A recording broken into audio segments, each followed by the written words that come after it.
জুবিনদাৰ গোটেই কথাটোক তেওঁলোকে কিয় টাপি টুপি ৰাখিব খুজিছে, বেলেগ ফালে লৈ যাব কিয় খুজিছে।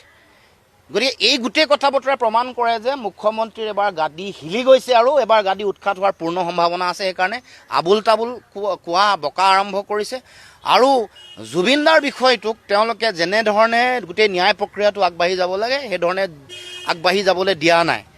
আৰু তেওঁলোকে সেইকাৰণে আমি CBI তদন্তৰ কথা কওঁতে নিদি SIT বা CID তদন্তৰ ব্যৱস্থা কৰি আছে। এতিয়াও কৈছে যে জুবিনদাক মদ খুৱাই বোলে হত্যা কৰিছে।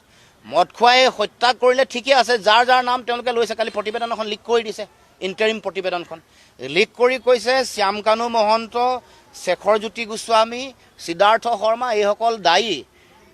আমি ক'ব খুজিছোঁ অভিমন্যু তালুকদাৰ কি দায়ী নহয় নেকি? তেওঁ কিয় জেলত দিয়া নাই? তেওঁ কিয় নাম লোৱা নাই? তাৰমানে অভিমন্যু তালুকদাৰৰ লগত মুখ্যমন্ত্ৰীৰ পত্নীৰ কিবা ব্যৱসায়িক সম্পৰ্ক আছে নেকি? সেইকাৰণে এই কথাটো তেওঁলোকে অভিমন্যু তালুকদাৰক এনেকৈ বাধা দি ৰাখিছে নেকি? এইটো জনাব লাগেতো ৰাইজক। যদি ইয়তখনত মদ খোৱাৰ কাৰণে জুবিনদাৰ হত্যা বা মৃত্যু বুলি ধৰা হৈছে, ইয়তত থকা 16জন মানুহক কিয় এৰেষ্ট কৰি ৰখা নাই অসমত? আমাৰ এইটো ডাঙৰ প্ৰশ্ন। কিয় আয়োগৰাকী ইনভেষ্টিগেটিং অফিচাৰগৰাকী কিয় প্লেচ অফ অকাৰেঞ্চলৈ ইনভেষ্টিগেশ্যন কৰিবলৈ তথ্য সংগ্ৰহ কৰিবলৈ যোৱা নাই? ইমান দিন যোৱাৰ পিছত এইটো তথ্য সংগ্ৰহ কৰিবলৈ গ'লে তাততো তেওঁলোকে অৰিজিনেল তথ্য নাপাব। আপোনালোকে জানে যেতিয়া কোনোবা এগৰাকী মানুহৰ মৃত্যু হয়, হত্যা হয়, তাত এটা সেই একে চিটুৱেশ্যন এটা ক্ৰিয়েট কৰি লয়। তাত প্ৰেজেণ্ট থাকে। দেৰি হ'লে মানুহৰ কথাবোৰ ইফাল সিফাল হৈ যায়। তাত থকা ইয়তৰ ড্ৰাইভাৰজনক লৈ যাব লাগিব, ইয়ত যিজনে চলাইছিলে, তাত যোন উপস্থিত আছিলে তেওঁলোকক লৈ যাব লাগিব। তেওঁলোকৰ যোগেদি গোটেই কথাটো সুধি এনকুৱাৰী কৰা হয়, কেনেকৈ আছিলে, ক'ত কি কৰিছিলে, কেনেকৈ জঁপিয়ালে, পিন্ধিলে নে নাই পিন্ধোৱা ইনষ্ট্ৰাকশ্যন দিছিলে নাই।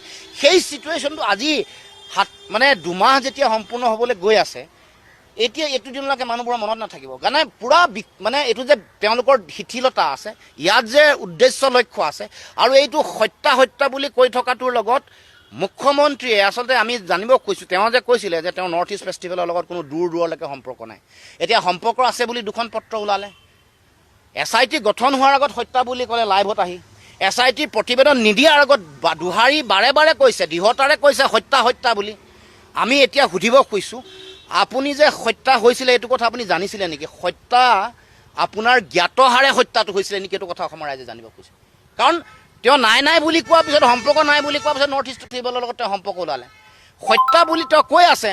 আমি ৰাইজে প্ৰথমে কৈছিলোঁ আপুনি হত্যা কেনেকৈ গম পালে? ৰাইজক জনাব লাগে চ'ৰ্চ কি, আপুনি কেনেকৈ ক'ব? জানিব পাৰে আপুনি। কোনোবাই তেওঁৰ হৈ উকালতি কৰি 2-4জনে কৈছে যে মুখ্যমন্ত্ৰীয়ে জানিব পাৰে। জানে যদি কওক, আধা কৈ আধা কিয় নাই কোৱা? নক'লে সম্পূৰ্ণ নক'ব লাগে, ফুল্লি কনফিডেঞ্চিয়েল কথা। গতিকে এই যে কথা বতৰাবোৰ কৈ থাকে,